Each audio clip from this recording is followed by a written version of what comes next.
नमस्कार। आज हम बात करने वाले हैं एक बहुत ही पावरफुल कैंडलस्टिक पैटर्न की। एक ऐसा पैटर्न जिसका नाम तो शायद सबने सुना होगा, पर इसकी असली ताकत को बहुत कम लोग पहचान पाते हैं। तो चलिए आज इसको जरा गहराई से समझते हैं। तो सवाल ये उठता है, क्या सिर्फ एक कैंडल, जी हाँ सिर्फ एक कैंडल में इतनी पावर हो सकती है कि वो मार्केट का पूरा मूड ही पलट दे? मतलब बायस से सेलर्स की तरफ या सेलर्स से वापस बायस की तरफ? जवाब है बिल्कुल हो सकती है, और उसी कैंडल का नाम है मारुबोज़ू। तो ये मारुबोज़ू है क्या? असल में ये एक जापानी शब्द है जिसका मतलब होता है गंजा सिर। और ये नाम इस पर बिल्कुल फिट बैठता है, क्योंकि एक असली मारुबोज़ू कैंडल के ऊपर या नीचे कोई बाल नहीं होते। मतलब कि वो जो पतली पतली लाइनें होती हैं ना, जिन्हें हम विक्स या शैडो कहते हैं, वो होती ही नहीं है। ये पूरी की पूरी एक सॉलिड बॉडी होती है। अच्छा, तो अब जरा इसकी बनावट को समझते हैं। आखिर क्या चीज़ है जो इस एक अकेली कैंडल को मार्केट में एक तरफा ताकत का इतना जबरदस्त सिग्नल बना देती है? देखिए, इसकी पहचान ना बहुत ही सीधी साधी है। एक बड़ी सॉलिड बॉडी और ऊपर नीचे लगभग कोई शैडो नहीं। इसका मतलब क्या हुआ? इसका सीधा मतलब है कि मार्केट खुलने से लेकर बंद होने तक कंट्रोल सिर्फ एक ही पार्टी के हाथ में था। या तो सिर्फ बायर्स के या सिर्फ सेलर्स के। कोई कंफ्यूजन नहीं, कोई लड़ाई नहीं, बस वन साइडेड पावर। अब ये जो पावर है, ये दो तरफा हो सकती है। तो चलिए अब मारुबोज़ू के दो बेसिक टाइप्स को देखते हैं। एक बुलिश यानी कि तेजी वाला, और दूसरा बेरिश यानी मंदी वाला। ये बहुत ही सिंपल है। अगर एक हरी यानी बुलिश मारुबोज़ू बनती है तो इसका मतलब है कि मार्केट खुलते ही बायर्स ने चार्ज ले लिया और कीमत को बिना किसी खास रुकावट के सीधा ऊपर ले गए। और ठीक इसका उल्टा, अगर एक लाल यानी बेरिश मारुबोज़ू बनती है तो उसका मतलब है कि सेलर्स हावी थे और उन्होंने कीमत को शुरू से आखिर तक नीचे ही धकेला। वैसे तो इसके कुछ और भी प्रकार हैं, जैसे फुल, ओपन और क्लोज, जो छोटे छोटे शैडो के होने या ना होने पर डिपेंड करते हैं।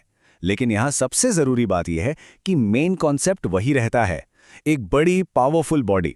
अगर कोई छोटी मोटी विक है भी तो वो कैंडल की पूरी ताकत के सामने कुछ भी नहीं होनी चाहिए।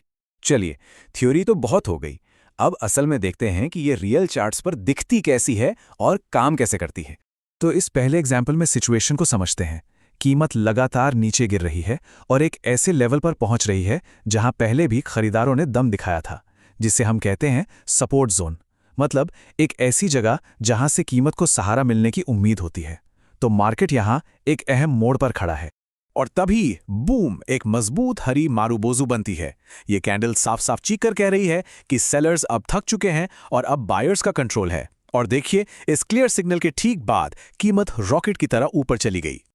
अब सिक्के का दूसरा पहलू देखते हैं। इस केस में कीमत थोड़ी देर के लिए ऊपर तो गई, लेकिन अब ऐसा लग रहा है कि उसका दम खत्म हो रहा है। बायर्स थके हुए से लग रहे हैं और मार्केट में कंफ्यूजन सा है। और तभी एक बड़ी सी लाल मारुबोज़ू बनती है। ये इस बात का कंफर्मेशन है कि सेलर्स वापस आ गए हैं और इस बार पूरे जोर शोर से आए हैं। इस सिग्नल के बाद कीमत फिर से नीचे की तरफ लुढ़कने लगती है। ये इस पैटर्न की रिलायबिलिटी को और पुख्ता करता है। तो ठीक है, हमने पैटर्न को पहचानना तो सीख लिया, लेकिन इसे भरोसे के साथ इस्तेमाल करने के लिए कुछ और बातों पर भी गौर करना जरूरी है। चलिए दो ऐसे सिंपल रूल्स पर नजर डालते हैं जो हमारे कॉन्फिडेंस को बूस्ट कर सकते हैं। तो यहाँ दो सबसे जरूरी चीजें हैं। पहली, टाइम फ्रेम। याद रखिए, मारुबोज़ू जितना बड़े टाइम फ्रेम पर बनेगा ना, उतना ही ज्यादा पावरफुल होगा। मतलब एक 5 मिनट के चार्ट वाले मारुबोज़ू से कहीं ज्यादा वजन एक डेली चार्ट पर बने मारुबोज़ू का होता है। और दूसरी और शायद सबसे जरूरी चीज है वॉल्यूम। अगर मारुबोज़ू हाई ट्रेडिंग वॉल्यूम के साथ बन रहा है, मतलब उस दौरान खूब सारे शेयर्स खरीदे बेचे गए, तो समझ लीजिए कि उस मूव के पीछे असली दम है, असली कन्विक्शन है। ये एक जबरदस्त कन्फर्मेशन होता है। और ये हमें एक बहुत ही गहरे आइडिया तक ले आता है। ये जो कोटेशन है, ये सब कुछ कह देती है।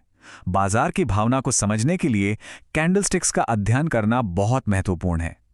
कैंडल सिर्फ लाइंस और कलर्स नहीं है, ये तो मार्केट के इमोशंस की भाषा है। तो निचोड़ ये है कि मारुबोज़ू पैटर्न सिर्फ एक पैटर्न नहीं है, ये मार्केट का एक इमोशनल स्टेटमेंट है। ये फुसफुसाता नहीं, ये चिल्लाता है। ये दिखाता है कि मार्केट में एक तरफा कन्विक्शन है, और जब इसे सही जगह पर, जैसे सपोर्ट या रेजिस्टेंस के पास पहचानना आ जाए, तो ये एक कमाल का पावरफुल सिग्नल हो सकता है। और इसी के साथ हम एक आखिरी सवाल पर आते हैं। अगर मारुबोज़ू मार्केट की एक जोरदार चीख है, तो चार्ट्स पर और कौन कौन से इमोशंस, जैसे कि कन्फ्यूजन, लड़ाई या थकावट, हमारी नज़रों के सामने ही छिपे हुए हैं, जो बस खोजे जाने का इंतजार कर रहे हैं।